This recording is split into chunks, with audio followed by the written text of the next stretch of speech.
Good afternoon, everyone. My name is Dr. Ioseb GABELAIA,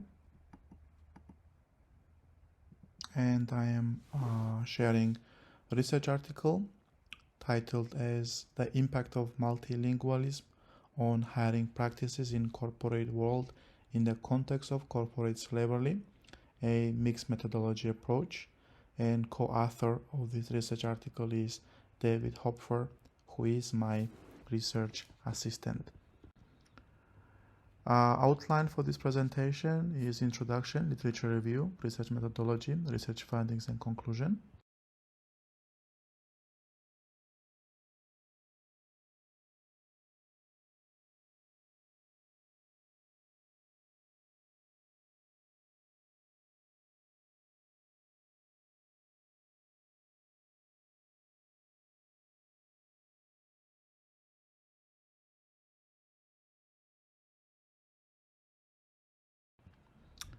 In recent years, multilingualism has been fundamental in corporate hiring practices.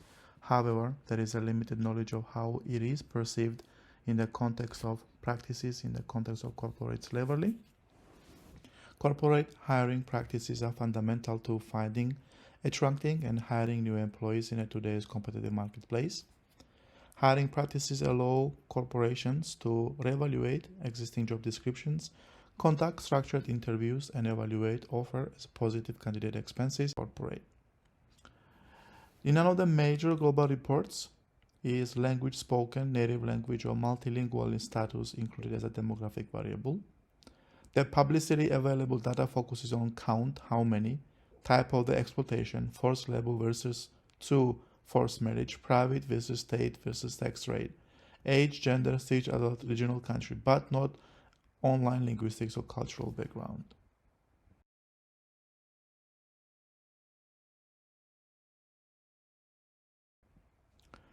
Lack of data is one of the biggest gaps. There is no global data set with a language spoken variable, so it is impossible to compute percentage of the multilingual victims at global, regional, country level existing micro data. There is a selection bias and invisibility. There is a heterogeneity. Without standard definitions, even data collected is hard to compare across contexts, and ethical or practical constraints. Collecting data on language background might pose privacy risks. In the US, bilingual or multilingual employees tend to earn 5 to 20% more per hour when it comes to monolingual employees. According to 2023 analysis, about 40% of the monolingual employees report that their language skills help them to land a job, and on average, multilingual workers earn 90% more single language spoken. A survey finds that 9 out of the 10 US employees say that they rely on employees who speak languages other than English. In modern workplace, multilingualism can be an asset or a challenge. Besides, existing knowledge of multilingualism as a skill has transformed. Corporations use multilingual strategies as an organization's broader language management, as well as thinking process behind when, how, and why these strategies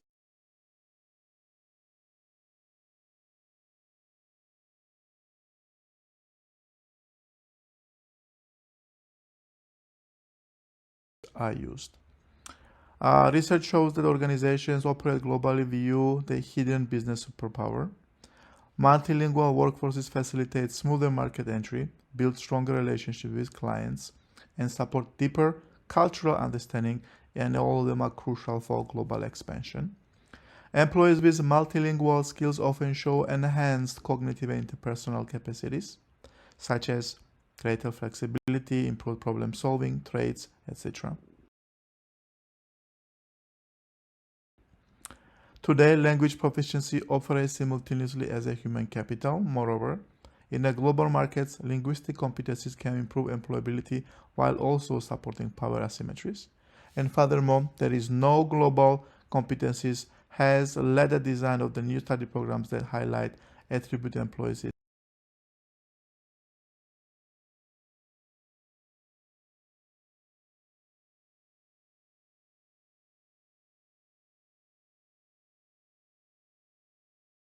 are seeking.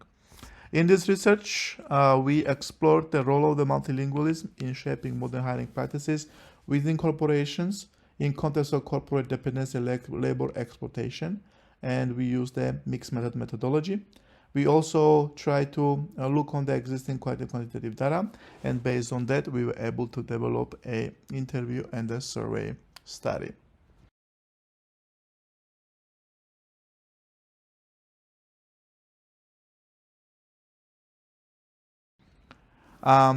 Research findings. So research was performed between February 12th to August 17th.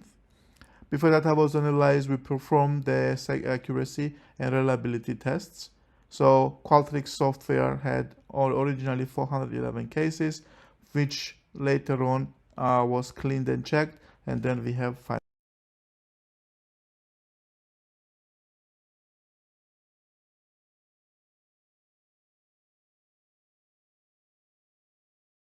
finalized the numbers. Here is a representation of the 312 data sets we used for this data. This is a table one, shows descriptive statistics, summarizes key variables related to the multilingualism and employment structure. We heard about the languages overall spoken, employee hierarchy that demonstrates that most respondents were employed in mid-level positions, and moreover, average salary was $74,000, shows the moderately compensated employees. Table 2 shows the Pearson's correlation, and it was computed by the relationship among linguistic capital, employment hierarchy, and other job variables. We see the summary here. The correlation was observed between employee hierarchy and annual salary is 0.71, and this suggests that higher hierarchical positions are instantly associated with the raised compensation.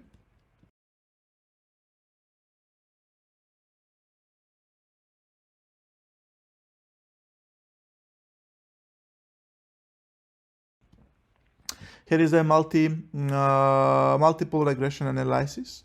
3 and 4 tables significantly here. They show the regressions. An overall model was statistically significant, but it also explains 50.6% variance of employment. Furthermore, this suggests a strong explanatory power of selected predictables. And then in the table 4, it demonstrates that linguistic capital is the most variable, and demonstrates that multilingual proficiency is primary driver of the hierarchical within the corporations. Interviews were conducted on 30 individuals between June 1st and August 1st. There were human resource managers, corporate recruiters, and multilingual employees working in corporates in Western Europe, Northern America, and Eastern Europe. And all of them had as English, Mandarin, Spanish, French,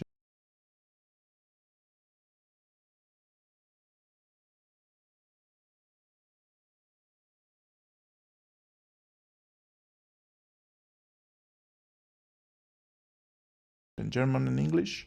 Here is the quick summary of the demographics.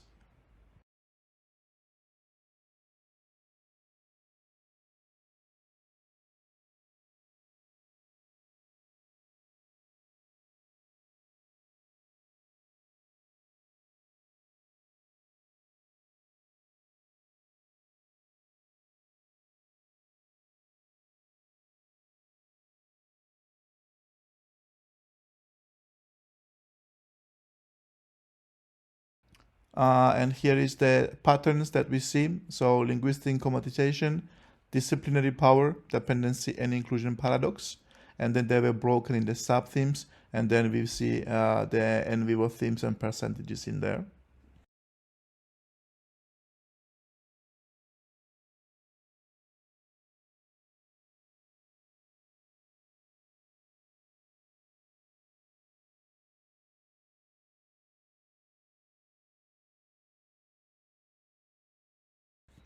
When it comes to this one, multilingualism plays a fundamental role in the modern hiring practices. Besides, they align with the global corporate and client diversification practices, and as a result, multilingual candidates frequently earn preferential admissions to employment and are perceived as more competent bridging international teams and managing diversity.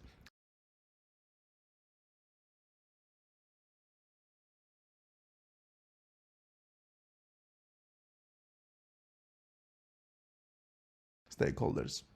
As a conclusion, the results indicate that multilingualism simultaneously empowers and constrains the contemporary workplace. This highlights that not only who can be employed, but also employees could be positioned and perceived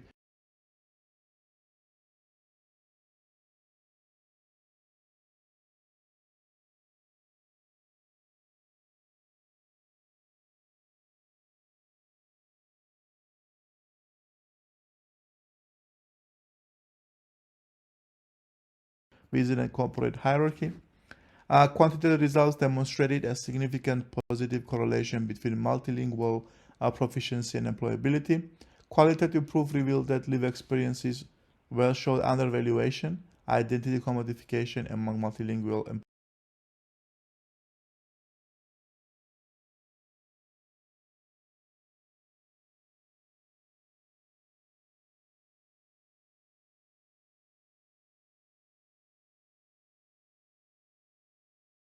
employees. And lastly, when it comes to the theory, this research contributes to the critical management and social linguistic scholarship. Practically, when it comes to applied science, these results hold significant implications for human resource management, diversity policy, and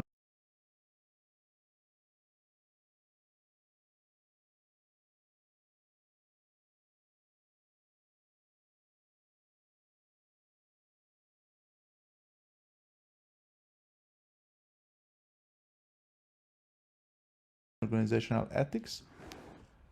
If there will be any questions, please let us know. My name is Dr. Ioseb GABELAIA, and my research assistant is David HOPFER. Thank you so much for your attention.